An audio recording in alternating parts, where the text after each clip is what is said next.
Salut tout le monde, salut les monégasques, bienvenue pour un nouveau débrief. Alors ça faisait 15 jours qu'on s'était pas vu parce qu'il y avait encore une éternelle trêve internationale qui fout en l'air les clubs, les championnats, c'est n'importe quoi, les matchs sont super tard, il y en a de plus en plus, les joueurs arrivent en plein milieu de semaine, voire en fin de semaine pour jouer le vendredi, enfin du grand n'importe quoi. Bref, c'était la 13e journée, donc on avait un retour de trêve extrêmement compliqué parce qu'on allait au Parc des Princes, on jouait le Paris Saint-Germain, donc autant vous dire que c'était très difficile de préparer le match, de se mettre dedans. En plus, nous on avait une période pas facile, on voit un Monaco qui joue de moins en moins bien, qui est de moins en moins performant, qui gagne plus beaucoup de matchs. Il y a 15 jours au Havre, on avait fait n'importe quoi.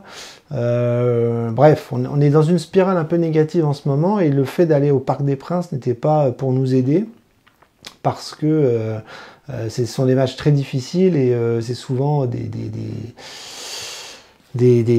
points perdus, des défaites assurées. On sait très bien que le PSG domine tout le monde et c'est toujours bien compliqué de gérer ce genre de rencontres. Donc comme je vous l'ai dit, impossible de préparer le match avec la trêve internationale. Les joueurs sont revenus au compte-gouttes cette semaine. Alors certes, c'était la même chose pour le Paris Saint-Germain. Mais voilà, Monaco n'était pas favori là-dessus et il fallait qu'on... Voilà, c'est le genre de match qu'il faut bien préparer avec tout le monde, toute la semaine. Et c'était pas le cas. Donc on a dû bricoler, on a dû récupérer les joueurs dans quel état de forme, on savait pas trop. Voilà, c'était un match bizarre, c'était un match compliqué par rapport au calendrier. Et nous, il fallait qu'on fasse avec ce qu'on pouvait, parce que on avait une petite tuile dans l'effectif, c'est que Fofana était suspendu.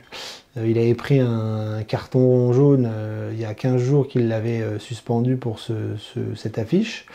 Et puis voilà, on avait Boadou qui était blessé, Ben Seguir et Mbolo qui sont bien évidemment pas là, mais sinon il y avait quand même des retours. Il y avait même Salissou qui était dans le groupe, mais on pensait bien qu'il n'y serait pas parce que vu les déclarations du coach, c'était pas du tout d'actualité de le voir sur le banc et encore moins titulaire.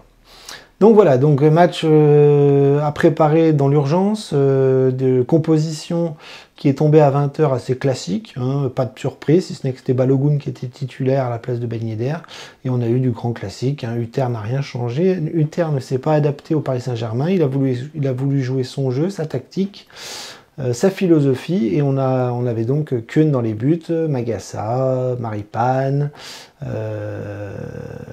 Singo, Vanderson qui revenait titulaire côté droit, Jacobs côté gauche, Camara, Zakaria, pas le choix, et devant Minamino, Golovin et Balogun. Donc voilà, pas de surprise dans l'équipe, et donc on attendait le coup d'envoi pas avec impatience, parce que moi personnellement j'avais pronostiqué une fessée, et il y a eu fessée. Voilà, il n'y a pas eu de miracle, il n'y a pas eu de surprise, on n'a pas été au niveau, on s'est fait défoncer.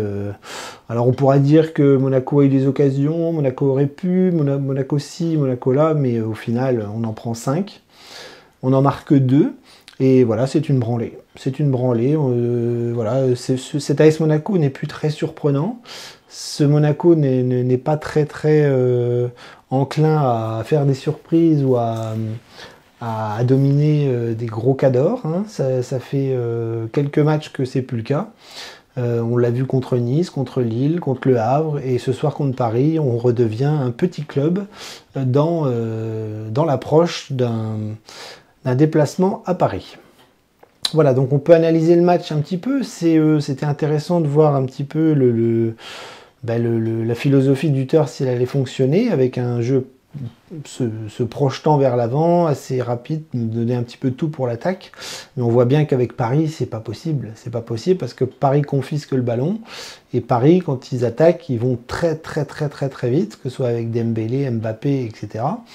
Et on a souffert. On a souffert tout le match avec des percées offensives qui ont souvent fait mouche. Keun a fait beaucoup d'arrêts, Donnarumma aussi. On a eu quelques offensives, quelques contre-attaques ici et là, mais c'était toujours très compliqué d'être précis et d'être tueur. Voilà, le premier but arrive assez rapidement, on se prend un but assez rapidement.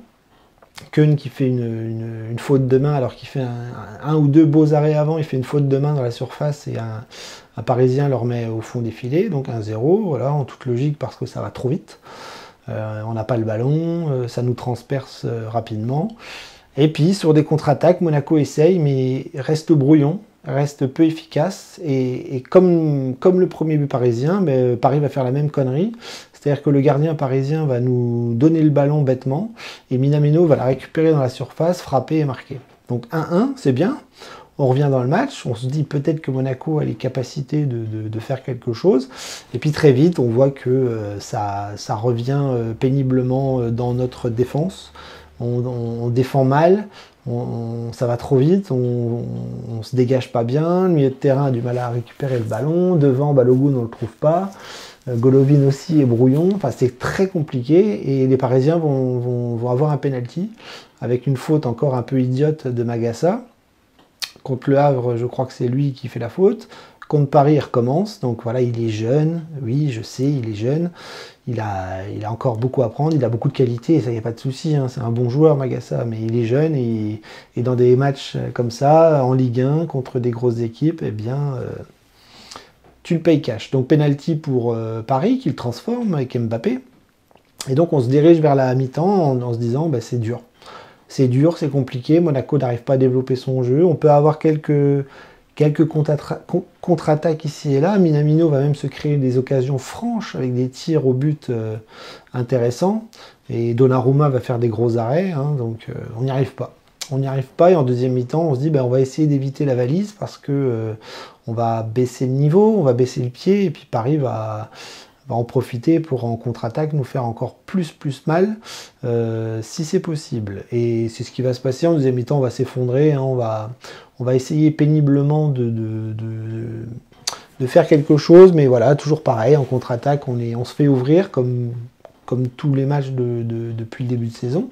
Voilà, on défend très mal, on a un côté gauche qui est complètement inexistant avec Jacobs et Magassa qui ont du mal. C'est vraiment dur. Donc voilà, les Parisiens vont vite mettre le troisième, le quatrième. Ça va faire un petit peu comme Gibraltar contre la France. On va ouvrir un petit peu les fesses et on va se prendre une déculottée. Donc à 4-1, ça fait mal. Hein. Vitinha a marqué un super but. Ils enquillent les buts comme des perles, et puis nous, on baisse la tête, on baisse les bras, on n'y arrive plus. Et sur une contre-attaque, on va réussir à réduire le score avec Balogun. Je suis content pour lui parce qu'on l'a pas beaucoup trouvé ce soir.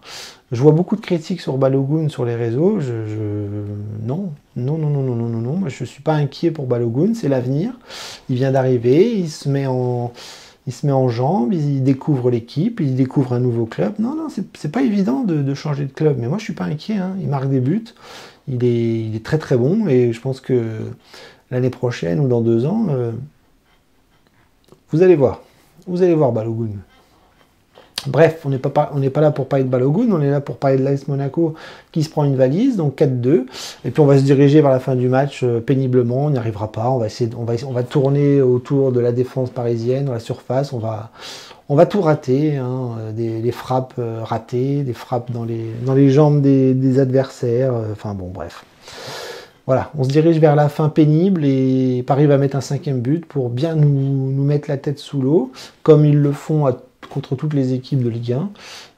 Voilà, Monaco n'aura pas été au niveau, Monaco aura essayé, alors on pourra trouver des excuses avec des hors-jeux par-ci, des hors-jeux par-là, des buts refusés, mais globalement, voilà, on a un système défensif qui est fantomatique, et contre Paris, ça pardonne pas. Hein. Adi Hütter assume de jouer comme ça contre toutes les équipes. Voilà, quand vous jouez contre le Paris Saint-Germain, vous acceptez d'en prendre une valise derrière. Malheureusement, nous devant, on n'en a pas mis assez. J'aurais adoré un 4-4, mais voilà, c'était pas possible parce que Monaco n'était pas assez fort ce soir, assez prêt et pas assez tueur. Voilà. Donc, on a vu des Monaco bien plus forts en allant au parc, notamment l'année dernière ou les années passées. Là, c'était pas du tout du grand Monaco, à l'image de ce qu'on fait depuis quelques matchs. Voilà, donc je vais parler un petit peu des joueurs vite fait. J'aimerais sortir surtout ceux qui ont été excellents. Zakaria, homme du match, qui a été très très bon. Keun a fait beaucoup d'arrêts importants aussi, donc c'est bien. Il en prend 5, mais s'il ne fait pas ses arrêts, on en prend peut-être 8 ou 9. Donc il a fait un bon match quand même assez costaud. Derrière, voilà, Maripane, Singo, Magassa. Magassa, beaucoup d'erreurs qui payent cash. Beaucoup d'erreurs de jeunesse qui nous font très très mal. Mais bon, il a quand même réussi à récupérer aussi pas mal de ballons. Il est très bon dans les relances longues sur les transversales. Voilà, on attend Salissou, on espère qu'il sera remis, qu'il sera plus blessé, qu'il va être performant et costaud et qu'il va s'intégrer dans l'équipe. Mais voilà, défensivement, on a de gros soucis. Magassa, c'est compliqué. Maripane, ça peut être rassurant contre des petites équipes, mais là, voilà, quand il est pris de vitesse, c'est compliqué. Même si ce soir, je trouve qu'il a pas fait un mauvais match. Singo, pareil, même si lui, il était face à Mbappé et qu'il a souffert ici et là. Il a pris un jaune qui va le suspendre contre Rennes. Donc voilà, une défense aux abois par moment, et c'est normal. Contre Paris, c'est normal. Contre Le Havre, ça me fait chier. Contre Brest, ça me fait chier. Contre Metz, ça me fait chier. Mais contre Paris, j'ai envie de dire, c'est normal. Milieu de terrain, je vous dis, Zakaria était très très bon. Camara un petit peu plus ramé. Lui, on sait qu'il est en grande difficulté cette saison. Il est beaucoup moins bon, moins performant, beaucoup plus maladroit, beaucoup plus... Voilà, il a une grande énergie, c'est un battant, c'est un combattant. J'adore la mentalité de Camara, mais autant dire que certes, Fofana, on en dit ce qu'on veut, mais quand il n'est pas là, c'est compliqué. Donc, vivement qu'il revienne. Et ce soir, je trouve que c'est Zakaria qui aura fait tout le travail au milieu de terrain. Sur les côtés, Vanderson revient de blessure, ça a été compliqué. Il a pris des coups, j'ai trouvé qu'il avait du mal à se mettre dedans, des passes ratées, des offensives gâchées, voilà. Il marque un but en début de première mi-temps où il est refusé, parce qu'il y a eu un hors-jeu un petit peu avant. Mais voilà, Vanderson revient tout doucement, c'est compliqué, à l'image de Jacobs aussi, côté gauche, qui lui a été cataclysmique. Voilà, il s'est fait prendre dans le dos, c'est-à-dire derrière, devant, dans les dribbles, à l'arrêt, en vitesse. Waouh, Jacobs, il est vraiment en grande difficulté. Et l'absence de Caio Henrique fait mal. Devant, compliqué. Balogun, on ne l'aura pas trouvé du match, si ce n'est sur son but. Il n'aura pas fait les meilleurs choix en première mi-temps. Mais je vous dis, grande difficulté pour le trouver. Ça aurait été Ben Yedder, ça aurait été la même chose. C'est normal. On avait du mal contre ce Paris Saint-Germain qui ne nous laissait pas le ballon. Et puis Golovin, Minamino, pareil. Minamino, je trouve qu'il a fait un bon match quand même. Hein. Il n'a pas été extraordinaire, mais il a eu des occasions franches. Il a marqué. Il aurait pu mettre l'égalisation en première mi-temps. Voilà, c'est pas parfait, mais j'ai bien aimé son activité. À l'instar de Golovin, qui lui, je l'ai trouvé brouillon ce soir. Lui qui est censé être notre homme de la saison, je l'ai trouvé brouillon. Et ça a été compliqué offensivement pour lui et Balogun. Après les remplaçants, pas grand chose à dire. Hein. On a fait rentrer qui Diatta, on a fait rentrer, je sais même plus qui est rentré, Akliouche, mais personne n'aura fait la différence. Ça aurait été voilà, une sale soirée attendue, une fessée attendue, pas de miracle. Pas de miracle. Donc ce qui fait chier, c'est que ça tombe dans une période où on est moins bien. Le nul contre Le Havre, c'était inquiétant. La défaite à Lille, c'était inquiétant. On avait gagné contre Brest, c'était bien. Mais là, il va vraiment falloir qu'on retrouve une série de victoires après Paris, parce qu'on est quand même en grande difficulté au niveau comptable. C'est-à-dire que là, on prend 1 point sur 6 de ces derniers temps. Dans le jeu, je trouve que c'est moins bon. C'est moins flamboyant, c'est pas inquiétant, c'est le début de saison, on est plutôt bien placé, on a pris des points quand il fallait les prendre, on a des bons joueurs. Je suis pas inquiet de la suite des événements, mais là, à l'instant T, on est dans une phase, une période un petit peu régressive, et je trouve qu'on a vraiment du mal à se régaler devant l'AS Monaco, contrairement à ce qu'on voyait en début de saison. Donc là, forcément, on joue Paris chez eux, on se fait défoncer. J'ai envie de dire, c'est normal. C'est normal, même si on aurait voulu un exploit. Mais la semaine prochaine, je crois qu'on joue Montpellier, si je dis pas de bêtises. Et là, il va falloir gagner. Il faut retrouver les 3 points, la victoire, le jeu, l'engouement. Là, on retrouve un Monaco un peu stérile, quoi, un petit peu transparent. Donc, la trêve internationale n'a pas aidé. Ce déplacement au parc n'a pas aidé. Bref, il faut ne plus penser à tout ça. C'est dur. Et repartir la semaine prochaine de l'avant avec une bonne semaine de préparation. Peut-être des retours plus frais. Peut-être Salissou dans le groupe. Et puis on va croiser les doigts pour que ça aille mieux. Parce que là, si on continue de dégringoler, ça va commencer à être inquiétant. Mais bon, on va pas penser à ça. Ce soir, on prend une raclée. C'est assez logique. Et maintenant, eh bien, on va attendre tranquillement la suite pour essayer de retrouver un petit peu de bonheur et un petit peu de victoire. Parce que là, ça commence à me manquer. Allez, Daguimounégou, à la semaine prochaine, les copains.